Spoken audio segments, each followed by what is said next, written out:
اینجا میدان 800 سالگی مسکو است و در اینجا زیاده از 50 ماشین قدیمی برای فستیوال авто-Ретро جمع شدند.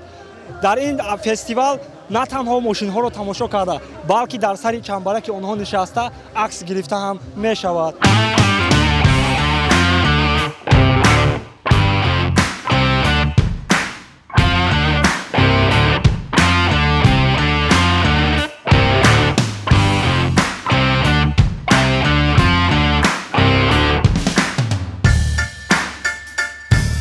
در این فستیوال چنین ماشین ها را خیلی زیاد دیدن ممکن است.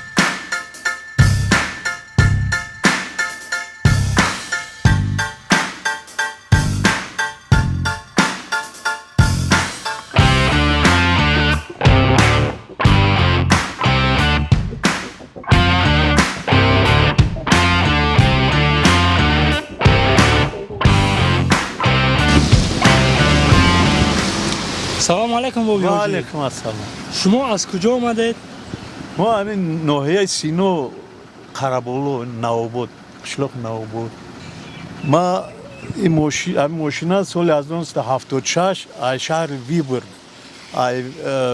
ولایت هم لنینگرادی پیشتره سن پترزبورگ اوزیرا همین ماشین خریدگی اومدگیم آیا زنک نو بودگیشتا همین خیلی استودگی های خیلی با فرزندو دم تیمک.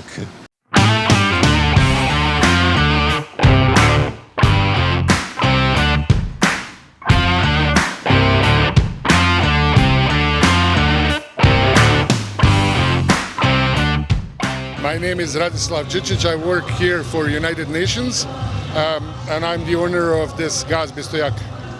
When you buy this machine?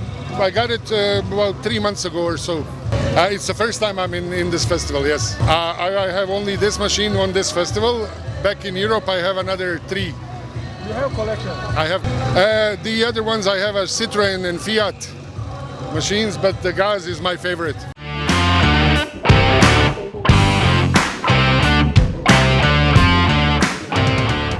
در این فستیوال ماشین های استحصال آمریکا، اروپا و اتحاد شوروی را دیدن ممکن است که تاریخ خیلی قدیم دارند.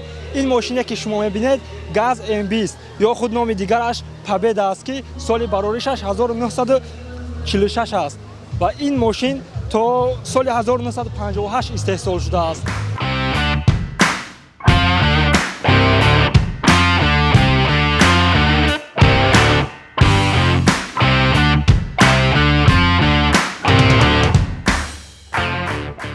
این نهمین بار است که فستیوال در شهر دوشنبه برگزار می‌گردد. بار اول این فستیوال ماه اپریل سال 2013 برگزار شده است و سال گذشته با سبب‌های کووید 19 این فستیوال برگزار نشد و اینک این فستیوال امروز از ساعت 4 بعد از ظهر شروع شده تا ساعت 10 شب دوام می‌کند.